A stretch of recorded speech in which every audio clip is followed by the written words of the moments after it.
Here's Grandpa's 44 plus old life hacks you'll wish. Then he'd walk over the area a few times to settle it.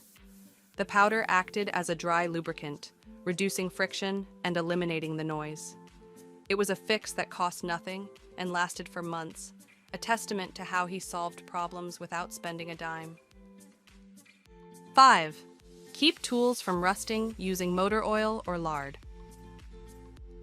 Before synthetic sprays, Grandpa used whatever he had in the barn, motor oil or animal fat. After using hand tools like shears, hoes, or saws, he'd wipe them clean and coat the metal parts with a light layer of oil or lard. This barrier kept out moisture and prevented rust from forming. For wooden handles, he'd rub in linseed oil to keep them from splintering or cracking. Everything hung neatly on nails in the shed, protected and ready for the next job. Tools lasted decades this way. 6. Save soap slivers in a sock for scrubbing. When bar soap got too small to use, Grandpa never threw it away. Instead, he'd collect the tiny slivers in an old sock, tie it shut, and use it as a scrubber. It was perfect for washing hands after a day in the garden or barn. The rough texture of the sock made it ideal for scrubbing grease, while the leftover soap inside foamed up surprisingly well. He kept one of these hanging by the outdoor spigot, always ready to clean up after a day's work. It saved money and reduced waste long before zero waste was a trend. 7. Wrap a cloth around a broom for dusting ceilings. To clean cobwebs and dust from ceiling beams, Grandpa didn't own a fancy duster. He'd just wrap a clean rag or flour sack towel around the bristle. It was a simple, dry lubricant that didn't attract dust. No need to sand, no mess. Just smooth movement restored with everyday items already around the house. 12. Keep mice away with peppermint and steel wool. Mice were a common nuisance in old country homes. Grandpa used a two-part solution. First, he'd stuff steel wool into small holes and gaps. Mice couldn't chew through it. Then he'd dab peppermint oil onto cotton balls and tuck them near doors, cupboards, and corners. The strong scent overwhelmed rodents' sensitive noses. No poison, no traps, just basic natural deterrents. This old method was safe for pets and kids too, and worked surprisingly well in barns and basements. 13. Cool a room with a crossbreeze setup. On hot summer days, Grandpa had no air conditioner, but he had airflow. He'd open a window on one side of the house and another directly across from it. Then, he'd place a damp towel over one window screen and a bowl of ice in front of a fan. This made the breeze cooler as it passed through. The house would air out and cool down without electricity or gimmicks. It was basic physics and common sense, and it worked. 14. Use coffee grounds to deter garden pests. Grandpa hated wasting anything, especially his morning coffee grounds. After brewing, he'd let the grounds dry, then sprinkle them around his vegetable garden. They kept slugs, ants, and even cats away from his plants. The smell masked attractive plant scents, and the texture irritated pests. It also enriched the soil as it broke down, providing a mild nitrogen boost. This double-duty hack helped protect his crops and reduce waste at the same time. 15. Defog mirrors with bar soap. No defoggers in Grandpa's day, but his bathroom mirrors stayed clear. After a shower, he'd rub a dry bar of soap across the mirror, then buff it with a cloth until it was invisible. The thin film prevented condensation from forming. It worked for car windshields too. This trick came in handy when shaving or getting dressed after a hot bath, and it used nothing more than what he already had on the sink. 16. Mark a straight line with flour or chalk. Grandpa didn't always have measuring tapes or laser levels. When he needed a straight line for planting rows or woodworking, he'd stretch a taut string between 2 points and rub it with chalk or flour. Then, he'd snap the line down, leaving a clear, even mark across the surface. This trick was used in the workshop, garden, and even when laying out gravel paths. It was accurate enough for most tasks, and didn't cost a thing. 17. Use a spoon handle to tighten screws. If Grandpa couldn't find his screwdriver, he didn't panic. He'd reach into the kitchen drawer, grab a sturdy spoon, and use the handle edge to turn flathead screws. It worked in a pinch when tightening loose hinges, outlet covers, or furniture bolts. He once used the back of a butter knife, too. The key wasn't the tool, it was the resourcefulness to make do with what you had. And somehow, it always got the job done. 18. Fresh and musty closets with crumpled newspaper. Closets in older homes often smelled musty from poor airflow. Grandpa's fix? Crumple up old newspaper and stuff it into the corners or on the shelves. Newspaper naturally absorbed moisture and odor. He'd switch them out once a week and occasionally sprinkle a bit of baking soda into a tin nearby. This low-cost deodorizer kept closets fresh and clothes smelling clean without sprays or plug-ins. 19. Use a brick to keep doors open or shut.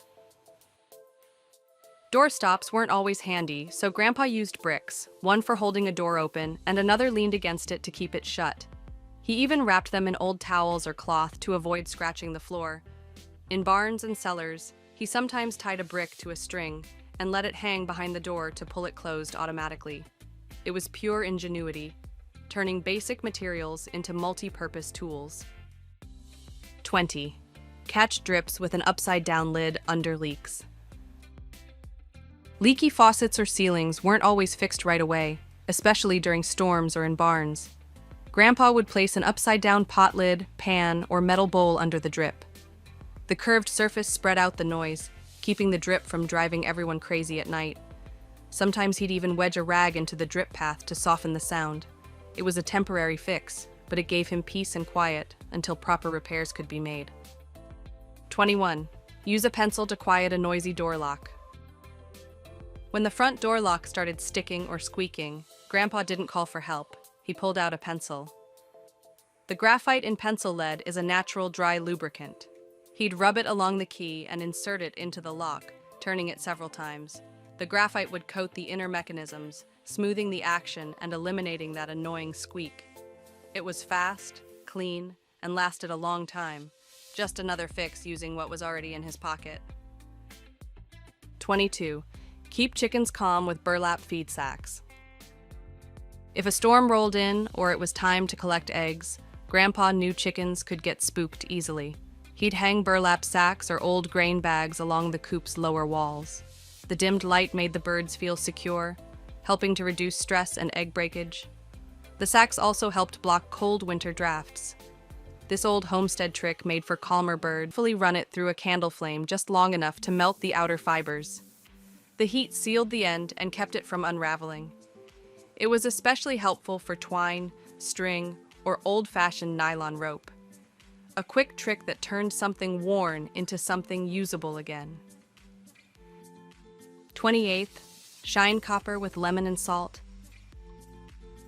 To make a tarnished copper pot shine again, Grandpa would slice a lemon in half, dip it in table salt, and scrub the metal directly. The acid from the lemon and the grit of the salt worked together to lift off oxidation. With a little elbow grease, even the oldest pots gleamed like new. After a rinse and dry, the copper was ready to go back on the stove or hang proudly on the wall. 29th, remove labels with boiling water and vinegar. When Grandpa reused glass jars for pickling or storage, he didn't peel off paper labels by hand. He'd fill a pot with boiling water, add a splash of vinegar, and submerge the jars for a few minutes. The heat loosened the glue, while the vinegar cut through residue. A quick scrape with a butter knife was all it took to get the glass clean. No chemicals needed, just kitchen basics and some patience. 30. Keep a kerosene lantern wick trimmed evenly. Lighting the house or barn meant taking care of kerosene lamps. Grandpa always trimmed the lamp wick straight across before lighting it. An even wick ensured a steady flame and prevented smoking or uneven burning. If the wick burned crooked, he'd snip it carefully with scissors before each use. This small act made the lamp last longer, burn brighter, and fill the room with soft, clean light. 31st, use cold ashes to clean sooty glass. After a fire, Grandpa didn't waste the ashes from the wood stove. When the glass doors were covered in soot, he'd dip a damp rag into the cold ash and gently scrub. The fine, gritty texture acted like a polishing compound, cutting through the smoke stains without scratching the glass. Once the soot was gone, He'd wipe the surface clean with a second cloth. No chemicals, no sprays, just the leftover ashes doing double duty as a cleaner. Liking these old school tips? Hit that subscribe button right now so you don't miss the rest. There's plenty more grandpa wisdom coming your way. 32. Keep buttons from falling off with thread waxing. When Grandpa sewed on a button, he didn't just thread the needle and go.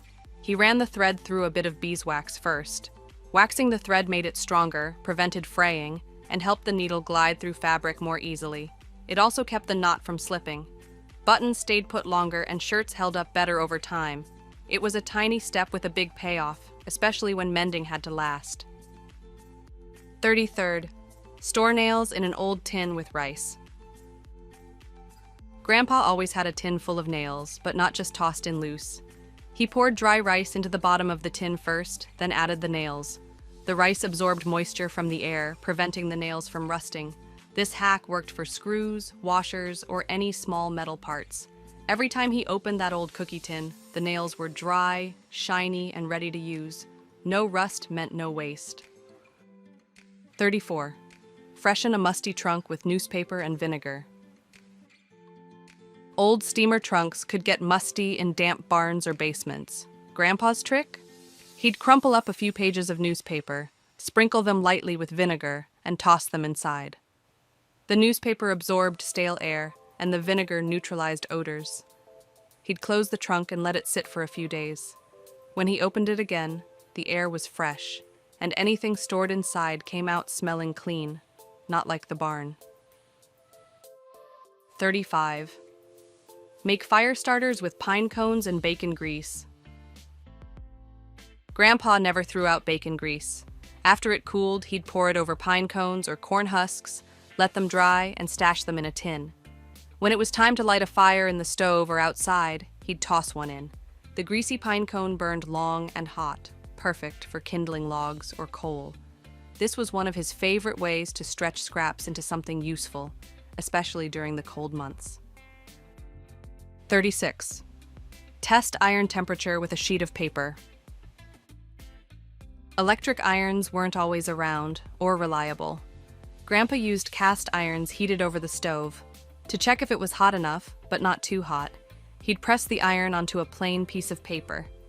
If it browned without scorching or catching fire, it was ready. Too dark? Let it cool a minute. Not enough?